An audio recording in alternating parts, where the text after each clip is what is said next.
I had always trusted Mia. From the very first days we met, I believed in her laughter, her words, and the way she looked at me as if I were the center of her world. But there was always a lingering feeling of small, nagging doubt I couldn't quite shake. I dismissed it as insecurity, a remnant of past relationships that had gone sour. Little did I know, that doubt was the only thing standing between me and a revelation that would change everything. It started with a text. I had been scrolling through my phone one lazy Saturday morning when I noticed Mia's device left unattended on the kitchen counter. Normally, I wouldn't have touched it, respecting her privacy, but something compelled me to glance at the screen. A message preview flashed. Make sure he doesn't find out. Tonight, my chest tightened. My hands trembled as I unlocked her phone, not knowing what I expected to find. I scrolled through messages, each one more alarming than the last. There were plans, detailed and precise, about how to deceive me, about ways to manipulate situations to her advantage, about someone else entirely. My heart pounded as the truth sank in.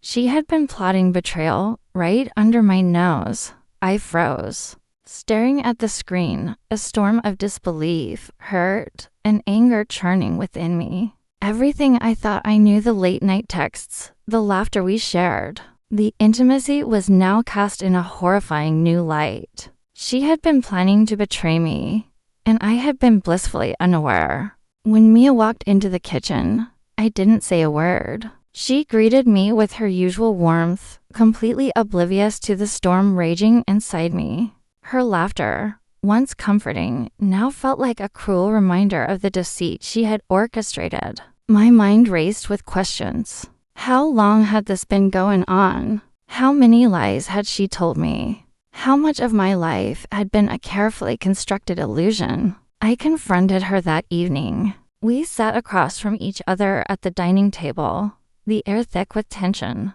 Mia, I know, I said quietly, my voice steady despite the turmoil inside me. She froze, eyes widening in panic. I know about the plan. I saw the messages. Her lips parted as if she were searching for the right words, but none came. Fear flashed in her eyes, quickly replaced by desperation. I can explain, she stammered, reaching out to me. I pulled my hand back, my resolve hardening. No, I said firmly. There's nothing to explain. I saw everything.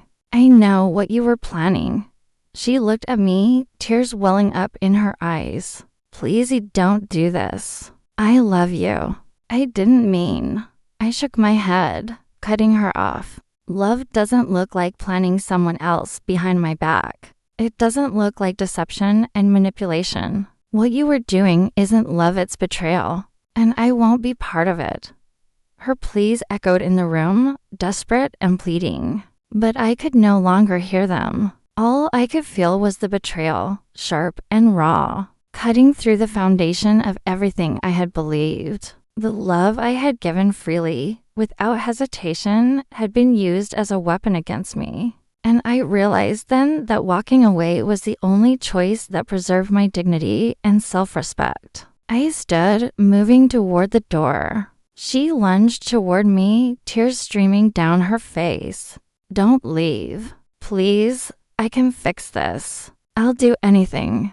But I didn't stop. I didn't turn back. I walked away, each step a release, a reclaiming of my power. I left behind the apartment, the shared memories, the life we had built, because none of it was real anymore, not if it had been built on lies.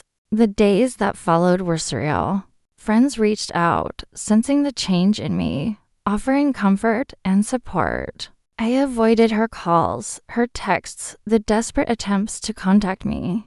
I needed distance, a safe space to process the betrayal and the enormity of what had happened. Each day, I felt lighter, as though shedding the weight of deception freed me to rediscover who I was outside of the relationship. I spent time alone, reflecting on the relationship, the warning signs I had ignored, and the lessons learned. I realized that trust is sacred, not optional, and once it is broken, especially through premeditated betrayal, it can rarely be rebuilt. I had loved deeply, perhaps too blindly, but now I understood the importance of boundaries, vigilance, and self-respect. Weeks later, I ran into Mia unexpectedly at a cafe.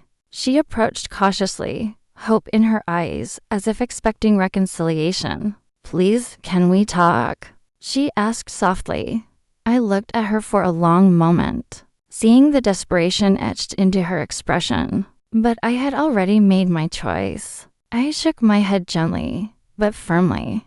"There's nothing to talk about," I said. "I already know who you are, and I've already walked away from what you tried to destroy." She blinked, stunned, as though my calm conviction had shocked her more than any argument could. I didn't think I'd stay where I wasn't valued or respected." I interrupted.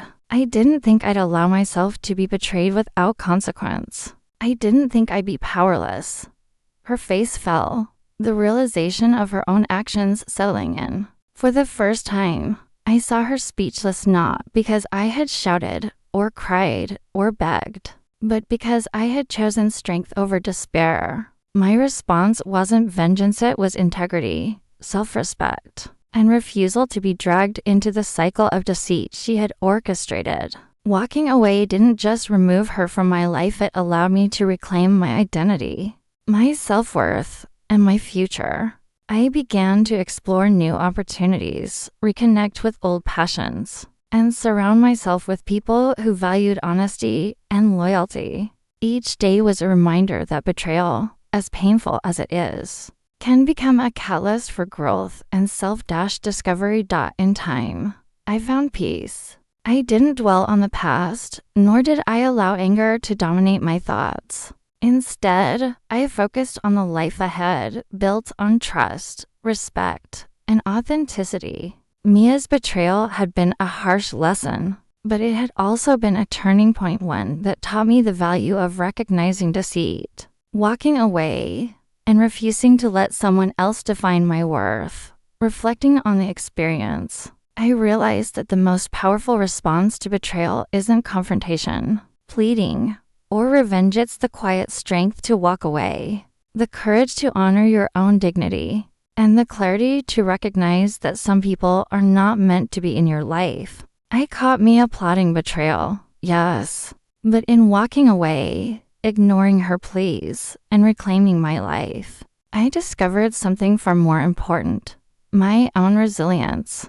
my own value, and the knowledge that no one, no matter how close, can diminish who I am unless I allow it.